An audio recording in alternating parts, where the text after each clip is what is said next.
এক ছিল মহাজন আর এক ছিল সওদাগর। দুজনে ভারী ভাব। একদিন মহাজন একচলি মোহর নিয়ে তার বন্ধুকে বলল, ভাই, কদিনের জন্য শ্বশুর বাড়ি যাচ্ছি, আমার কিছু টাকা তোমার কাছে রাখতে পারবে? সওদাগর বলল, পারবো না কেন?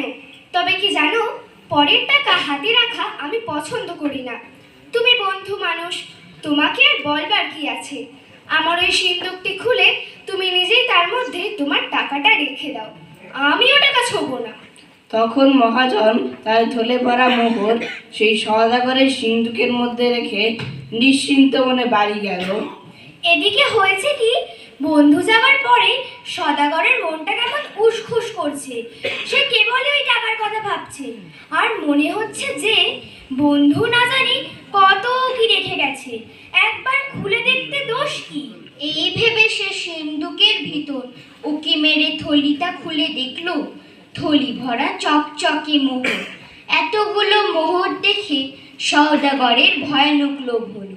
সে তাড়াতাড়ি মোহরগুলো সরিয়ে তার জায়গায় কতগুলো পয়সা ভরে থলিটাকে বন্ধ করে রাখলো। 10 দিন পরে তার বন্ধু ফিরে এলো। তখন সওদাগর খুব হাসি মুখে তার সঙ্গে গল্প সল্প করলো, কিন্তু তার মনটা কেবলই বলতে লাগলো, কাজটা ভালো হয়নি। বন্ধু এসে বিশ্বাস করে টাকাটা রাখলো, তাকে ঠকানো উচিত হয়নি। এই কথা সে কথার পর মহাজন বলল, তাহলে বন্ধু, আজকে টাকাটা নিয়ে এখন উঠি, সেটা কোথায় আছে?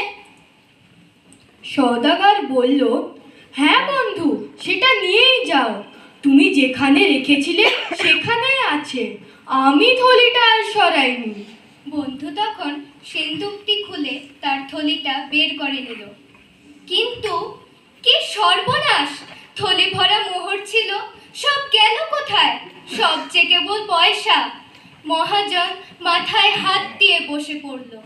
সওদাগর বলল, ও কি বন্ধু, মাটিতে বসলে কেন? বন্ধু বলল, ভাই, সর্বনাশ হয়েছে। আমার থলি ভরা মোহর ছিল, এখন দেখছি একটাও মোহর নাই, কেবল কতগুলি পয়সা। সওদাগর বলল, তাও কি হয়? মোহর কখনো পয়সা হয়ে যায়? সওদাগর চেষ্টা করছে এরকম ভাব দেখাতে যেন সে কতই আশ্চর্য হয়েছে, কিন্তু তার বন্ধু দেখলো তার মুখখানা একেবারে ফ্যাকাশে হয়ে গেছে। ব্যাপারটা বুঝতে তার আর বাকি রইল না। তবুও সে কোনো রকম রাগ না দেখিয়ে হেসে বলল, আমি তো মোহর মনে করেই রেখেছিলাম, এখন দেখছি কোথাও কোনো গোর হয়ে থাকবে। যা যা গেছে তা গেছেই, সেই ভাবনায় আর কাজ নেই। এই বলে সে সওদাগরের কাছ থেকে বিদায় নিয়ে পয়সার থলি বাড়িতে নিয়ে গেল। সওদাগর হাঁফ ছেড়ে বাঁচল। 2 মাস পরে হঠাৎ একদিন মহাজন তার বন্ধুর বাড়ি এসে বলল, বন্ধু, আজ আমার বাড়িতে পিঠে হচ্ছে, বিকেলে তোমার ছেলেটিকে পাঠিয়ে দিও। বিকেলবেলা সওদাগর তার ছেলেকে নিয়ে মহাজনের বাড়িতে রেখে এলো আর বলল, সন্ধ্যার সময় এসে নিয়ে যাবে। মহাজন করল কি, ছেলেটার পোশাক বদলিয়ে তাকে কোথায় লুকিয়ে রাখলো, আর একটা বাদরকে সেই ছেলের পোশাক পরিয়ে ঘরের মধ্যে বসিয়ে দিল। সন্ধ্যার সময় সওদাগর আসতেই তার বন্ধু এসে মুখখানা হাড়ির মতো করে বলল, ভাই, একটা বড় মুশকিলে পড়েছি।